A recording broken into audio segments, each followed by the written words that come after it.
Hello! ఈరోజు నేను చేస్తుంది స్పైసీ అండ్ లెస్ ఆయిల్‌తోని చికెన్ కర్రీ.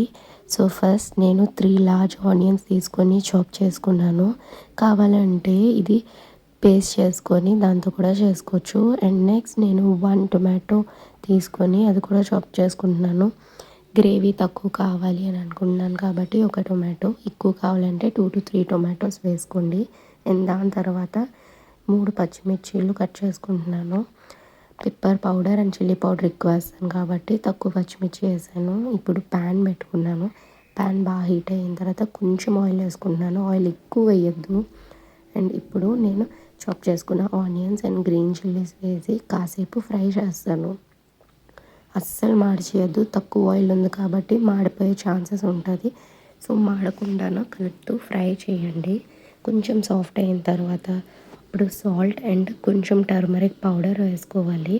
ఇంత సాల్ట్ ఏంటి అని అనుకోవద్దు, మేము పింక్ సాల్ట్ వాడడం వల్ల ఎక్కువ సాల్ట్ పడుతుంది మాకు. ఇలాగా ఒక 3 మినిట్స్ ఫ్రై చేసుకోవాలి. అది బాగా ఫ్రై అయిన తర్వాత ఇప్పుడు జింజర్ గార్లిక్ పేస్ట్ ఒక 1.5 టేబుల్ స్పూన్ వేసుకుని ఒక లో ఫ్లేమ్లోని ఫ్రై చేసుకోవాలి. హై ఫ్లేమ్ అసలు పెట్టకూడదు. పెట్టడం వల్ల జింజర్ గార్లిక్ పేస్ట్ మాడిపోయిన స్మెల్ కానీ మాడిపోయిన టేస్ట్ వస్తుంది. అది అస్సలు బాగోదు కర్రీకి అయితే. ఇప్పుడు నేను చాప్ చేసుకున్న టొమాటోస్ వేసి ఇది బాగా మిక్స్ చేసుకుంటున్నాను. ఇప్పుడు మీరు ఎలాంటి వాటర్ వేయాల్సిన అవసరమే లేదు. సో నేను ఇది క్యాప్ పెట్టేసి ఒక 3 మినిట్స్ మగ్గనిస్తాను. క్యాప్ తీసాక చూసారా ఆయిల్ అంతా పైకి వచ్చేసింది. ఇప్పుడు ఇది బాగా మిక్స్ చేసి ఒక 1 కప్ కరివేపాకు వేసుకుంటున్నాను. ఫస్ట్ నేను వేయను, ఈ కర్రీకి ఇప్పుడే వేయాలి. సో ఇప్పుడు ఒక 1 కప్ కరివేపాకు, దాని తర్వాత 1/2 టేబుల్ స్పూన్ కొరియాండర్ పౌడరు, అదే ధనియాల పౌడరు, తర్వాత జీలకర్ర పౌడరు, గరం మసాలా, అలాగే పెప్పర్ పౌడరు, ఇవన్నీ 1/2 టేబుల్ స్పూన్ నేను వేసి ఇది బాగా మిక్స్ చేస్తున్నాను. నేను ఇప్పుడు కారం ఇవేమీ వేయను, కారం కాసేపు అయిన తర్వాత నేను వేస్తాను. ఇప్పుడు చికెన్ బాగా వాష్ చేసుకొని అది వేసుకుంటున్నాను. ఇది 1 కేజీ చికెన్. సో 1 కేజీ చికెన్కి సరిపడా ఇంగ్రీడియంట్స్ అనమాట ఇవన్నీ. చికెన్ పీసెస్కి మనం కింద కలుపుకున్న మసాలా అంతా బాగా పట్టేలాగా కలుపుకోవాలి. ఇప్పుడు వాటర్ కూడా వేయాల్సిన అవసరం లేదు. సో క్యాప్ పెట్టేయాలి, అది కూడా సిమ్లోని. ఒక 15 మినిట్స్ కుక్ అయిన తర్వాత చికెన్లోంచి చాలా వాటర్ వస్తుంది. అండ్ అలాగే చికెన్లోంచి ఆయిల్ కూడా వస్తుంది. ఫ్యాట్ ఉంటుంది కదా, ఫ్యాట్ కరగడం వల్ల ఆయిల్ కూడా వస్తుంది. ఎక్స్ట్రా వాటర్ వేయాల్సిన నీడ్ కూడా ఉండదు. ఇప్పుడు నేను 2 table spoon red chilli powder వేసుకున్నాను. ఇది బాగా మిక్స్ చేసుకుంటున్నాను. జస్ట్ ఇన్ కేస్ కావాలంటే చికెన్ మసాలా కూడా వేసుకోవచ్చు, బట్ నేను ఆ స్టెప్ స్కిప్ చేస్తున్నాను. ఎందుకంటే చాలా పౌడర్స్ నేను వేసాను కాబట్టి. సో నాకు చికెన్ మసాలా అవసరమే లేదు ఇప్పుడు. ఇదంతా బాగా కలుపుకోవాలి. అండ్ చికెన్ కర్రీలోని ఆయిల్ ఎందుకు తక్కువ వేయాలి అని అన్నానంటే చికెన్లోంచి ఆయిల్ వస్తుంది కదా, సో ఎక్కువ ఆయిల్ ఎందుకు అని.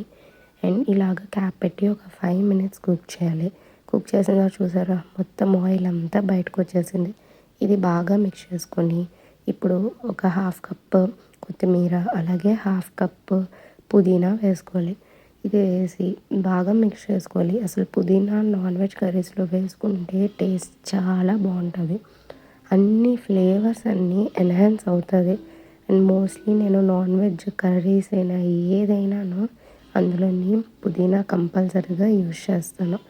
సో ఇవన్నీ నేను బాగా మిక్స్ చేసుకుంటున్నాను. మీకు కాస్త గ్రేవీ కావాలంటే ఇప్పుడే కొంచెం వాటర్ వేసుకొని ఆ గ్రేవీ కన్సిస్టెన్సీ అయితే అడ్జస్ట్ చేసుకోండి. నాకైతే వాటర్ ఇప్పుడు అవసరం లేదు అండ్ నాకు గ్రేవీ ఇలా సరిపోతుంది.